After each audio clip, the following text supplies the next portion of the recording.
A paz do Senhor. Meu nome é irmão Marcelo, hoje é sábado e estou aqui para falar e relatar sobre assuntos que envolvem a nossa vida no nosso cotidiano social. Meus amigos, a história da civilização humana é uma história cheia de paixões, cheia de ciúmes, invejas, né? Temos exemplos do Império Romano, né? Temos o exemplo que aconteceu com César, por causa de brigas internas, briga com os seus senadores, com aqueles que representavam Roma, a cobiça. E tudo isso está relacionado na nossa sociedade. A Igreja Católica Apostólica Romana, que teve um papel importantíssimo na nossa sociedade. Apesar das pessoas, às vezes, fazerem muitas das críticas, nós temos que entender que nem todos os católicos são tão maus, como também nem todos são bons. Na realidade, a Bíblia ela não fala somente de bondade, amor e fraternidade, que são frutos do Espírito Santo de Deus.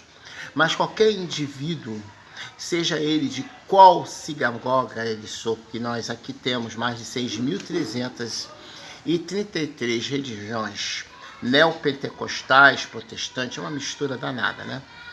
E nós devemos entender que em qualquer lugar do mundo, em qualquer sinagoga, em qualquer ponto da terra que exista nesse planeta que terem seres viventes, né, com raciocínio, eles vão ter pessoas com mau índole, boa índole.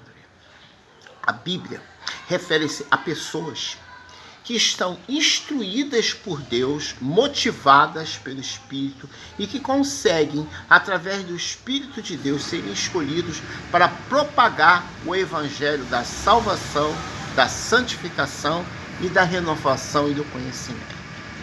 No livro de 2 Timóteo diz assim, que ele nos salvou e nos chamou para uma santa vocação, não segundo os nossos propósitos, mas segundo as próprias ideias de Cristo.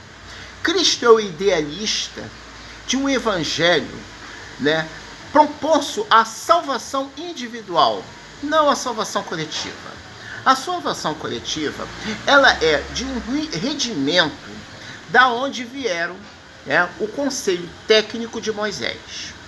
Eu digo, propriamente, esse significado técnico, né, estão falando sobre os levitas, do povo do Levi. Aqueles que eram 12 tribos, né, e existia somente os levitas, que cuidariam da parte sacerdotal.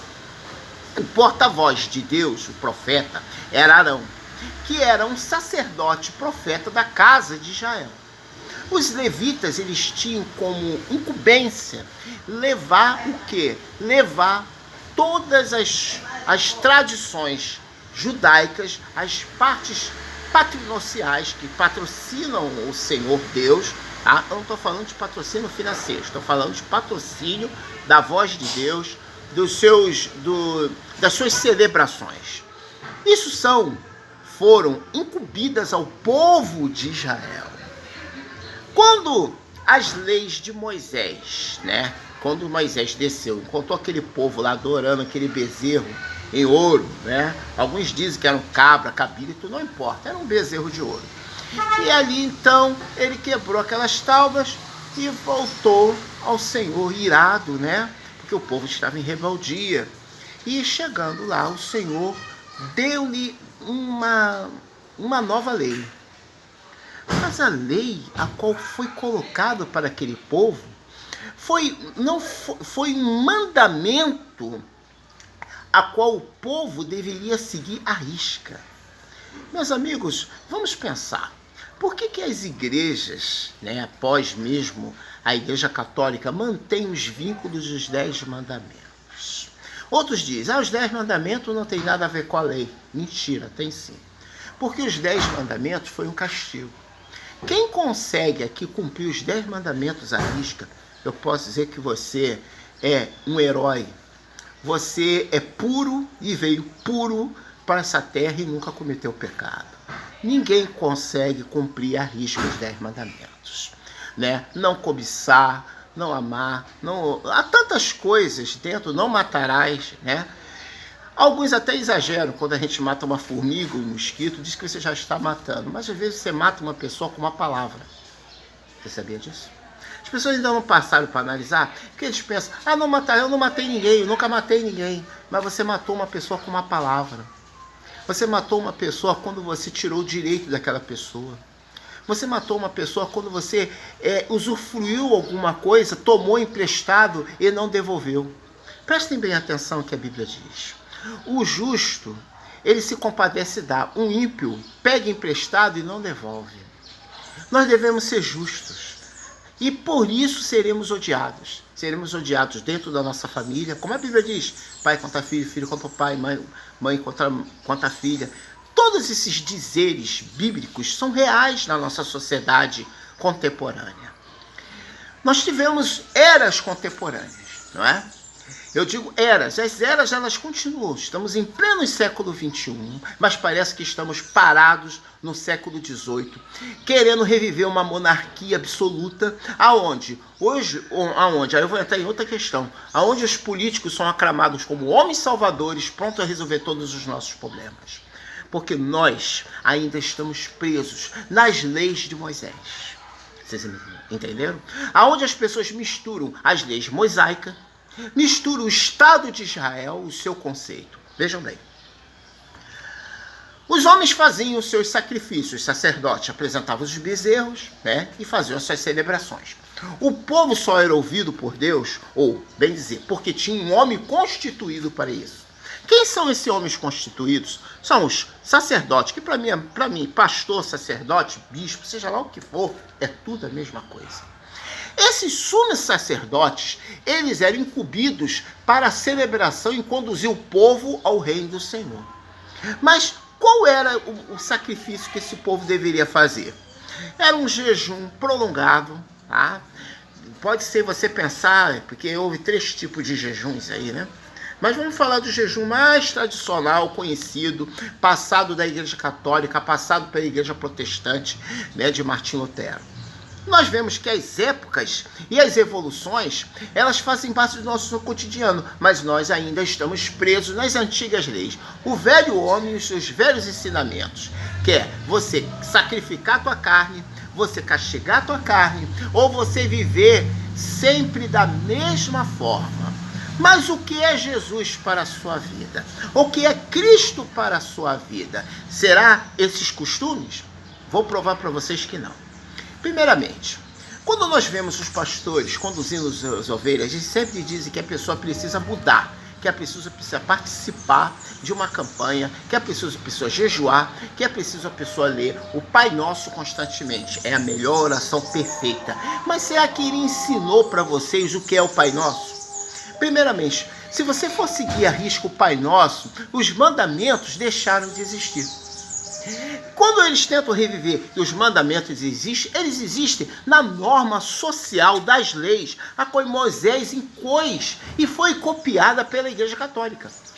As leis que nós hoje vivemos, né, principalmente em outras questões, são leis que foram copiadas e aplicadas numa sociedade moderna. Aí, presta bem, saímos da Idade Média, entramos na Idade Moderna. A Idade Moderna onde um homem pós-moderno, uma sociedade pós-moderna, tinha mais acesso à cultura. Aí veio a Idade Contemporânea.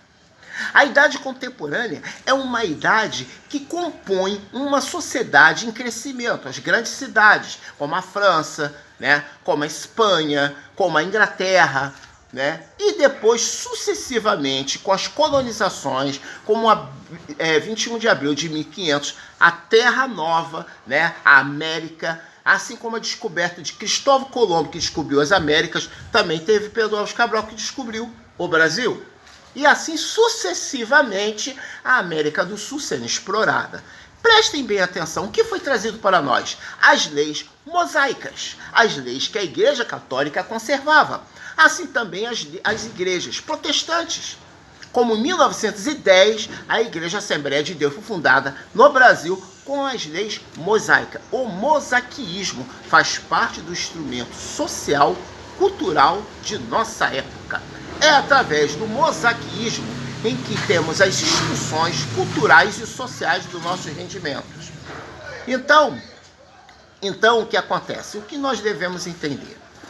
Entender que a nossa sociedade, ela deveras precisa de um conhecimento natural, não um conhecimento profundo. Quando nós vemos os pastores, né, fazendo essas reuniões, né, e enfatizando na sociedade, né, as suas leis, né, os seus costumes. Gente, costume é até bom. Existem costumes que são bons, mas são costumes que não são bem semelhantes dos ensinamentos da Igreja Católica primitiva.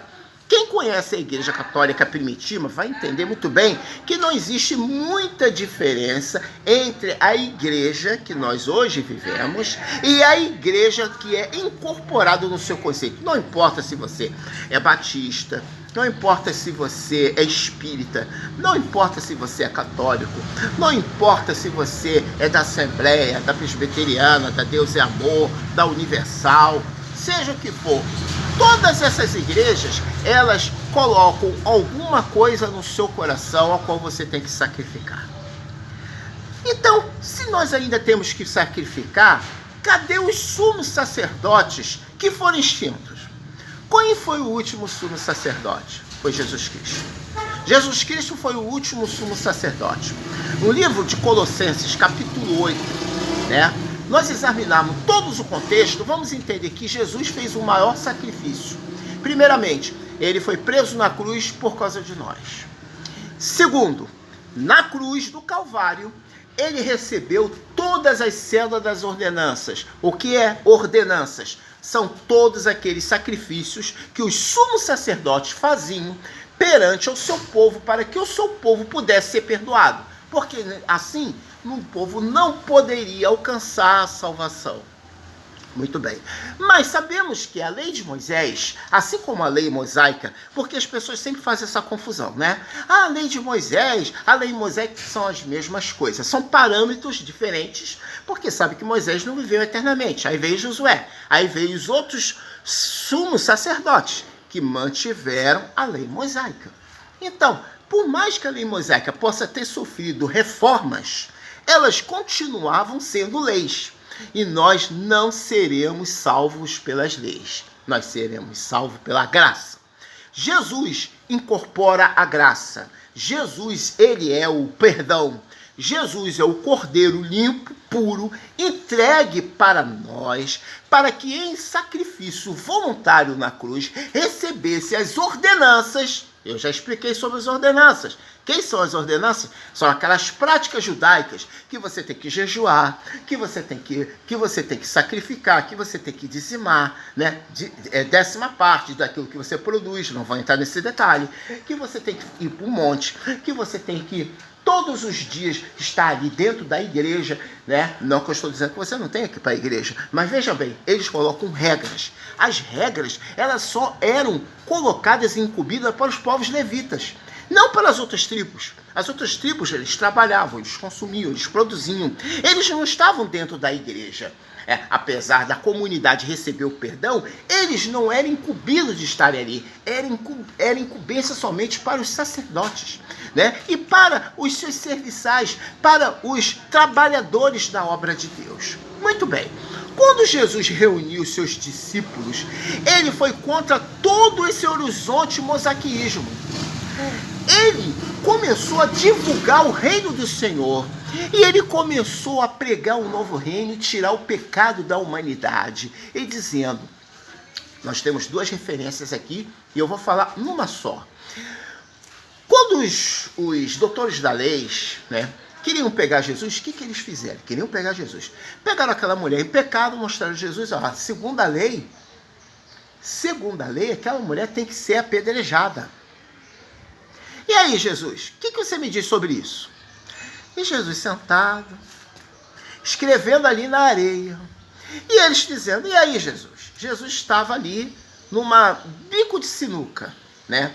Se ele dissesse apedreja, porque tem que cumprir a lei mosaica, a lei de Moisés, prestem bem atenção, aquela mulher, ela seria apedrejada e seria morta. Mas Jesus, como pregava amor e perdão, Jesus ali seria, entendendo?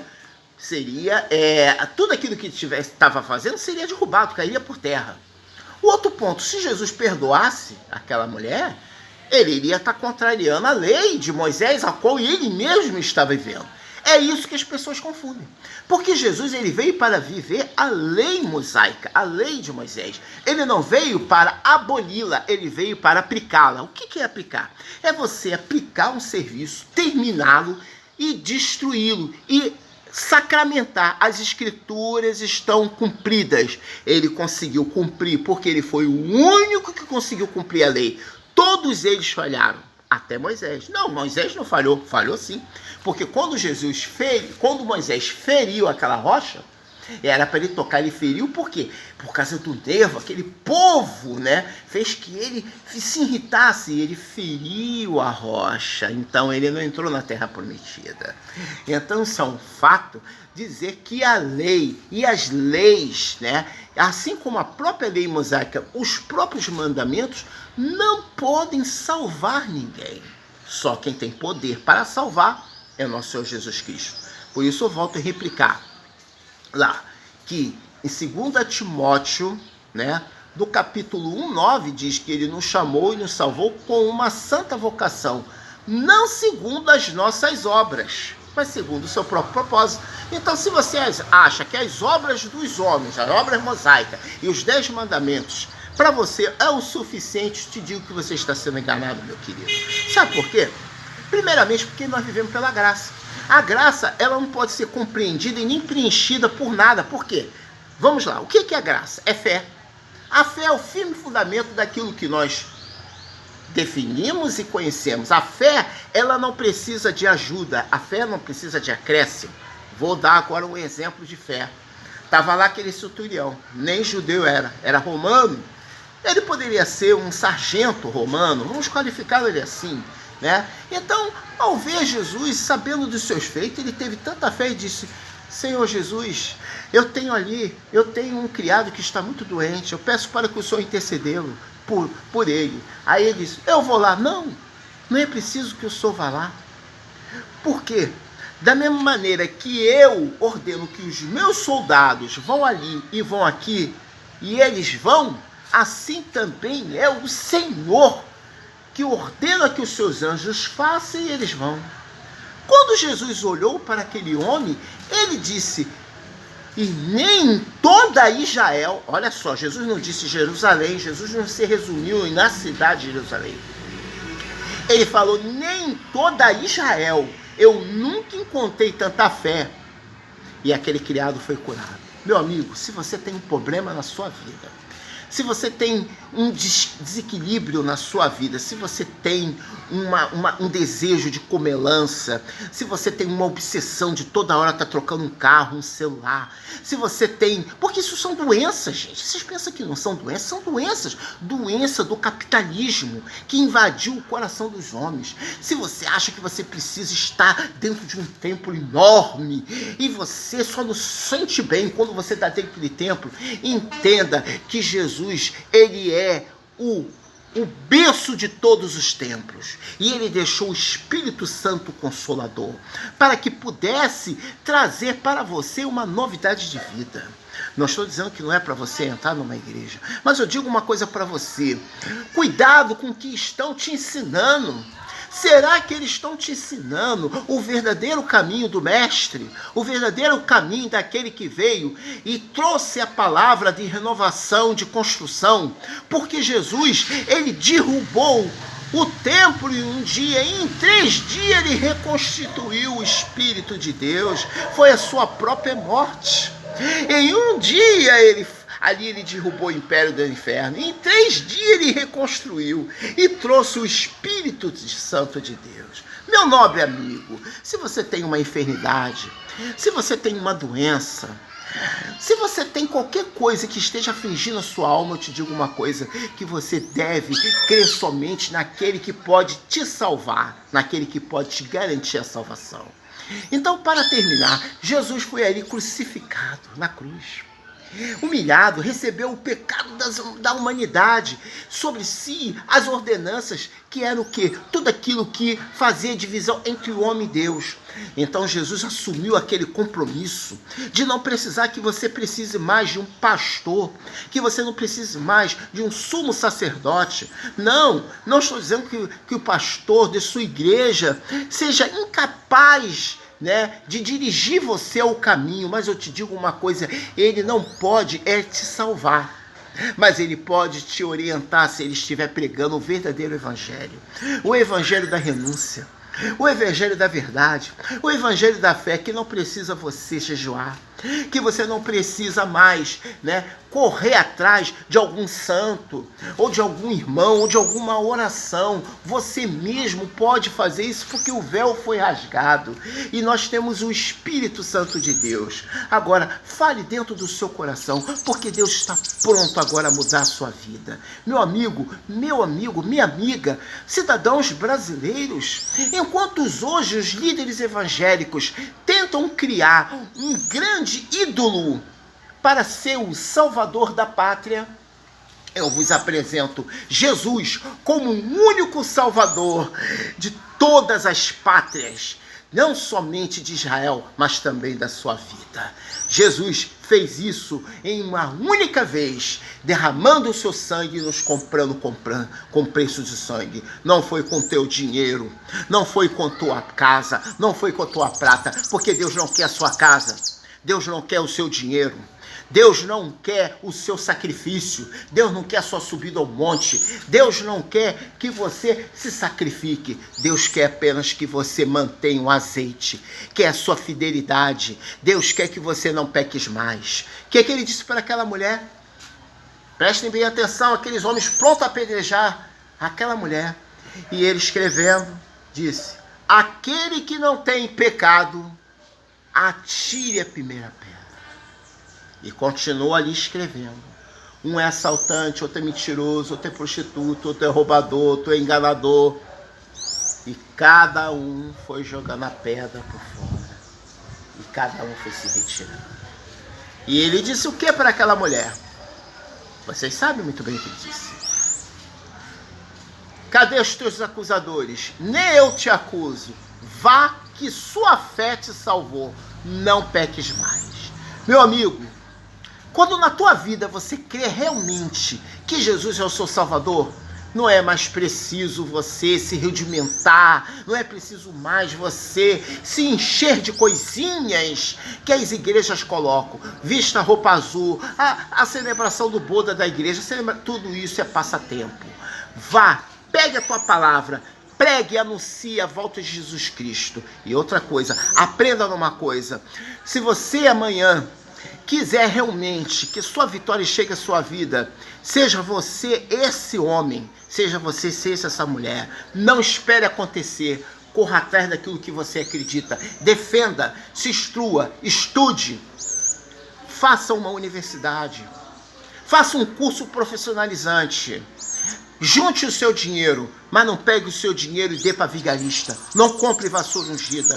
Não compre livros do seu Silas Malafaia. Não compre os lenços do seu R.R. Soares. Não compre água benta. Não compre chave do Agenoduque nem lâmpada mágica. Não compre nada dessas porcarias. Não compre papel higiênico ungido do Valdomiro para ser curado. Mas faça como aquele centurião. Fale o seu problema para aquele que pode resolver. Fale, conte o seu problema para aquele único que pode resolver. Mas não conte para o seu pastor, não conte para o seu irmão, para que ele, aquele que não pode resolver, diga que você é o problema. Você não é o problema, você é a solução. Muitas pessoas, às vezes, desanimam de ficar dentro das igrejas. Sabe por quê? Porque os pastores que estão lá não estão cuidando das ovelhas, estão cuidando do seu bolso, estão cuidando apenas dos números. Ele não vai correr atrás de uma ovelha perdida, mas Jesus é aquele que está pronto a te ajudar. E eu estou aqui pronto a orar. E assim diz a palavra, assim diz o Senhor: Pai nosso que estás no céu, santificado seja o teu nome. Venha a nós o vosso reino. Seja feita a tua vontade, assim na terra como no céu. Então, meu amigo, não é mais preciso você dessa pessoa ilustre Salvador. Não é preciso você olhar e nem defender os homens políticos e nem os pastores. Defenda o Evangelho de Deus, defenda Jesus e a paz do Senhor para todos.